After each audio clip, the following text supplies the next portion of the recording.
Lo sappiamo tutti, la storia di solito la scrivono i vincitori. Le sue pagine sono piene di grandi battaglie, di leader carismatici e di eserciti invincibili. Ma a volte, nascoste tra le righe, ci sono storie più piccole, quasi silenziose, ma con una forza incredibile. Sono le storie di uomini che, messi di fronte a una scelta morale, hanno preso la strada più difficile e pericolosa. Storie che ci ricordano che anche nel buio più totale, la luce di una singola coscienza può fare la differenza. Questa non è la storia di una battaglia campale, vinta con carri armati e cannoni. È la storia di una guerra diversa, combattuta con il coraggio morale, la disobbedienza e l'umanità. È la storia di un generale italiano che da solo, con le sue decisioni, ha salvato la vita di migliaia di persone, diventando un eroe per gli oppressi e un nemico giurato di uno degli imperi più spietati della storia. Ciao, sono Rossana. Mettiti comodo, indossa le cuffie e lasciati trasportare dentro questa storia. È il 1943. Di fronte a una pressione feroce che arriva dritta da Berlino, la maggior parte degli uomini avrebbe obbedito senza fiatare. Deportare migliaia di persone era, nella logica spietata della guerra, solo un altro ordine da eseguire. Un altro pezzo in un puzzle di orrore. Ma il generale Giuseppe Amico non era come la maggior parte degli uomini. La sua disobbedienza lo trasformò in un nemico del Reich, ma anche in un faro di speranza per migliaia di innocenti. Questa è la storia di come un uomo ha sfidato un impero per fare la cosa giusta. Ma chi era Giuseppe Amico prima di diventare l'uomo che disse no a Hitler? Prima di tutto era un soldato. Un uomo d'altri tempi, con un'etica militare che metteva l'onore, il dovere e la disciplina sopra ogni cosa. Nato a Capua nel 1890, la sua vita sembrava scritta: servire lo Stato. Nel 1909 entra nella prestigiosa Accademia Militare di Torino, una scuola che non sfornava solo ufficiali, ma forgiava caratteri. La sua carriera è un percorso netto. Ha conosciuto il fango e il fuoco della Prima Guerra Mondiale, combattendo sul Carso, dove si guadagnò le sue prime decorazioni al valor militare, una medaglia d'argento e una di bronzo. Finita la Grande Guerra, la sua ascesa continua. Diventa insegnante di storia militare, un ruolo che gli permette di trasmettere non solo strategie, ma anche valori. Combatte nella guerra civile spagnola e poi in Nord Africa. Qui, al comando della divisione Catanzaro, vive l'amarezza della sconfitta durante l'operazione Compass britannica, ma riesce a sfuggire alla cattura dopo una fuga estenuante nel deserto. Ogni battaglia, ogni decorazione definisce l'uomo. Amico era un prodotto del Regio Esercito, un generale fedele alla corona, un uomo che credeva nella gerarchia. Ma la sua era una fedeltà ai principi, non una sottomissione cieca. Era un militare la cui idea della guerra, per quanto brutale, era ancora legata a un codice d'onore.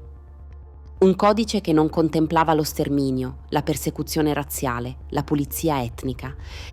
E proprio quel mondo stava per andare in frantumi. Nel giugno 1941, Giuseppe Amico, promosso generale di divisione, riceve un nuovo incarico. Viene inviato in un angolo d'Europa che è diventato l'epicentro di un odio feroce: la Jugoslavia occupata. Al comando della 32ª Seconda Divisione di Fanteria Marche, stabilisce il suo quartier generale a Ragusa, l'odierna Dubrovnik. Non poteva ancora saperlo, ma in quella terra bagnata dal sangue avrebbe scoperto che a volte il vero coraggio non è obbedire, ma trovare la forza di dire no. Quando il generale Amico arriva in Dalmazia nel 1941, non trova un fronte di guerra. Trova l'inferno. La Jugoslavia è stata smembrata e il territorio è un mosaico di zone di occupazione e stati fantoccio. Il più feroce è lo Stato indipendente di Croazia, governato dal regime fascista degli Ustascia di Ante Pavelić. Alleati degli italiani, almeno sulla carta, gli Ustascia avevano un obiettivo agghiacciante: una Croazia etnicamente pura, liberata da serbi ed ebrei. Le notizie che arrivano al comando di Amico a Ragusa sono terrificanti. Parlano di massacri di una brutalità inimmaginabile. Villaggi serbi dati alle fiamme, ebrei rastrellati e deportati verso i campi di concentramento croati, l'anticamera dei lager di sterminio. In questo caos, la zona di occupazione italiana diventa, quasi per paradosso, un'isola di relativa salvezza. Migliaia di ebrei e serbi in fuga dal terrore Ustascia cercano rifugio proprio lì. Non perché gli italiani fossero più buoni, come una certa retorica ha provato a raccontare, ma perché molti ufficiali, Amico in testa, erano inorriditi da quella violenza e si rifiutarono di esserne complici. Il generale Amico non sta a guardare. Denuncia pubblicamente i crimini degli Ustascia, inviando rapporti dettagliati a Roma. Ma non si ferma alle parole, inizia a impedire fisicamente le loro azioni nella sua area di competenza. Questo atteggiamento, ovviamente, non passa inosservato. La tensione con i comandi tedeschi e croati sale alle stelle. Per Berlino e Zagabria, Amico diventa un ostacolo, un fastidioso generale che intralcia la soluzione finale. La Gestapo e il Ministero degli Esteri del Reich iniziano a fare pressioni fortissime su Mussolini. Chiedono che gli italiani la smettano di intromettersi e consegnino tutti gli ebrei rifugiati nella loro zona.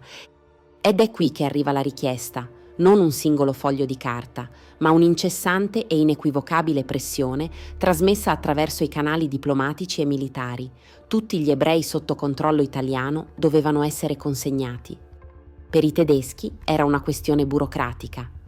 Per le circa 3.000 anime che avevano trovato riparo sotto la protezione della divisione Marche, era una condanna a morte. Per il generale Giuseppe Amico era il momento della scelta. Poteva obbedire. Poteva nascondersi dietro al dovere militare e all'alleanza con la Germania. Sarebbe stato facile. Oppure poteva disobbedire. Rischiare la carriera, la reputazione e persino la vita. Poteva trasformarsi da fedele servitore dello Stato a traditore agli occhi del patto d'acciaio, ma avrebbe salvato migliaia di vite. Di fronte a questo bivio, il generale Amico non ebbe dubbi. Quella richiesta era un'offesa al suo onore di soldato e alla sua coscienza di uomo. E lui, semplicemente, non l'avrebbe eseguita. In quel momento, la sua guerra personale contro la barbarie era appena iniziata. Il no di Amico non fu un singolo gesto plateale. Fu una complessa e rischiosissima campagna di ostruzionismo e protezione attiva, portata avanti per quasi 2 anni. Salvare una stima di 3.000 persone circondati da nemici non era un'impresa da poco, richiedeva astuzia e un coraggio fuori dal comune. Il suo primo strumento fu la burocrazia. Amico divenne un maestro nel creare ritardi e sollevare cavilli legali. Ad ogni richiesta tedesca o Ustascia di consegnare gli ebrei, rispondeva con una valanga di obiezioni.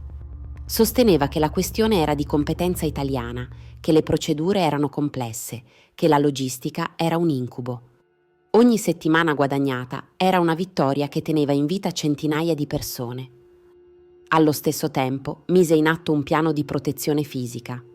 Concentrò i rifugiati in luoghi specifici, ufficialmente come campi di internamento. Una mossa geniale, sulla carta stava eseguendo una misura di controllo. In realtà stava creando zone sicure sotto la sorveglianza dei suoi soldati. I più importanti furono allestiti sull'isola di Lopud e poi a Kupari. Certo, non erano luoghi di villeggiatura. Le condizioni erano dure, ma la vita veniva preservata. Amico si assicurò che fossero presidiati da uomini di fiducia, con l'ordine tassativo di impedire qualsiasi incursione. In più occasioni, quando gli Ustascia tentavano rastrellamenti vicino alla sua zona, Amico inviava pattuglie della divisione Marche. I soldati italiani si mettevano letteralmente in mezzo, minacciando l'uso delle armi. Ci furono momenti di altissima tensione, con reparti italiani e Ustascia schierati gli uni di fronte agli altri. Questo atteggiamento gli valse l'odio dei suoi avversari.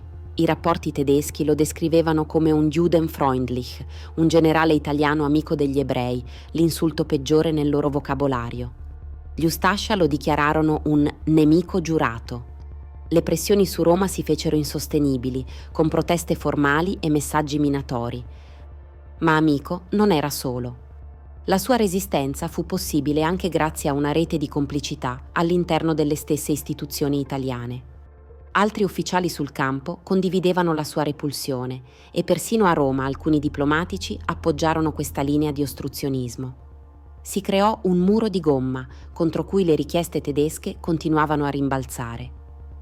Amico sapeva di camminare su un filo sottilissimo. Per quasi 2 anni Dal 1941 all'estate del 1943, questo gioco pericoloso funzionò. Migliaia di persone, che altrove sarebbero state spazzate via, rimasero in vita grazie al coraggio di un generale che aveva deciso che il suo onore valeva più di un ordine disumano. Ma l'equilibrio era fragile. Arrivò l'8 settembre del 1943, l'annuncio dell'armistizio. Per l'Italia non fu la pace, fu il caos. Per i soldati italiani nei Balcani, abbandonati senza ordini chiari, gli alleati tedeschi diventarono di colpo i nemici più spietati. A Ragusa, la posizione del generale Amico era disperata. La sua divisione Marche era isolata, circondata. In avvicinamento c'era la temutissima 7ª divisione da montagna delle SS Prinz Eugen, nota per la sua ferocia. Per loro, gli italiani traditori erano da annientare. Molti comandanti italiani scelsero la resa. Giuseppe Amico non lo fece. Arrendersi ai nazisti, gli stessi uomini a cui si era opposto per 2 anni, era inconcepibile. Un'offesa al suo onore. Dispose i suoi uomini a difesa di Ragusa per impedire ai tedeschi di occupare la città. I tedeschi, sorpresi, proposero di negoziare. Invitarono Amico a un incontro. Era una trappola e forse lui lo sapeva. Ma accettò. Durante le trattative, lui e il suo seguito furono catturati a tradimento, violando ogni regola d'onore. I tedeschi lo avevano in pugno. Gli diedero una scelta: ordinare ai suoi uomini di arrendersi. Lo portarono di fronte al suo subalterno, il colonnello Eugenio Piro. Si aspettavano un ordine di resa. Invece assistettero a un ultimo, incredibile atto di coraggio. Guardando dritto negli occhi il suo colonnello con voce ferma, il generale Amico non ordinò la resa, ordinò di continuare a combattere. Fu la sua condanna a morte. Per i comandanti delle SS, quel gesto fu l'affronto finale. Il 13 settembre del 1943, mentre i resti della sua divisione ancora combattevano, il generale Giuseppe Amico fu portato a Slano, a nord di Ragusa, e brutalmente fucilato. Morì come aveva vissuto, da soldato, fedele ai suoi principi fino all'ultimo respiro. Il suo corpo e quelli di altri ufficiali furono abbandonati in un gesto di supremo disprezzo. Senza il loro comandante, la resistenza della divisione Marche fu sopraffatta. Molti soldati furono catturati, altri riuscirono a fuggire e si unirono ai partigiani jugoslavi per continuare a combattere. E le persone che Amico aveva protetto? Senza più la protezione italiana, la loro sorte fu drammatica. Molti furono catturati da nazisti e Ustascia. La tragedia che il generale aveva cercato di evitare con tutte le sue forze, alla fine, si compì in parte. Tuttavia, il suo operato non fu inutile. I quasi 2 anni di respiro che aveva garantito a quelle persone permisero a molti di organizzarsi, di trovare altre vie di fuga, di sopravvivere. È impossibile sapere il numero esatto, ma è certo che una parte significativa di quei 3.000 ebrei e serbi riuscì a salvarsi proprio grazie al tempo guadagnato dalla sua coraggiosa disobbedienza. Dopo la guerra, la storia del generale Giuseppe Amico emerse lentamente. La nuova Repubblica Italiana volle onorare quell'uomo che aveva tenuto fede ai più alti valori di umanità e onore militare. A Giuseppe Amico fu conferita alla memoria la medaglia d'oro al valor militare, la più alta onorificenza militare. La motivazione riconosce la sua opposizione ai tedeschi, la sua protezione dei perseguitati e il suo sacrificio finale. Catturato, recita, veniva vilmente trucidato. Col suo sacrificio suggellava un passato di valoroso combattente. Oggi il suo nome è inciso su piazze e caserme. Il suo corpo riposa nel sacrario dei caduti d'oltremare di Bari. La sua storia è scomoda. Ci ricorda che anche all'interno di un esercito alleato del Terzo Reich c'erano uomini che si opposero all'orrore. Che il coraggio non è solo quello sul campo di battaglia, ma anche quello esercitato in un ufficio, opponendo un no a un ordine criminale. Giuseppe Amico non era un rivoluzionario, ma la sua coscienza si rivelò più forte della disciplina. In un mondo che aveva perso la sua bussola morale, lui tenne salda la sua. La storia di Giuseppe Amico ci pone una domanda potente. Cosa significa essere un eroe? Non significa non avere paura. Significa agire nonostante la paura. Significa scegliere di fare la cosa giusta quando sarebbe molto più facile fare quella sbagliata. In un'epoca di ordini brutali e conformismo, un uomo ha scelto la via della coscienza. Il suo nome merita di essere ricordato non solo come quello di un soldato, ma come quello di un faro di umanità. Se questa storia ti ha colpito, lascia un like per onorare la memoria del generale amico. Iscriviti al canale per non dimenticare altri eroi sconosciuti. E fammi sapere nei commenti cosa ne pensi. Spero che il video ti sia piaciuto e ti do appuntamento al prossimo eroe.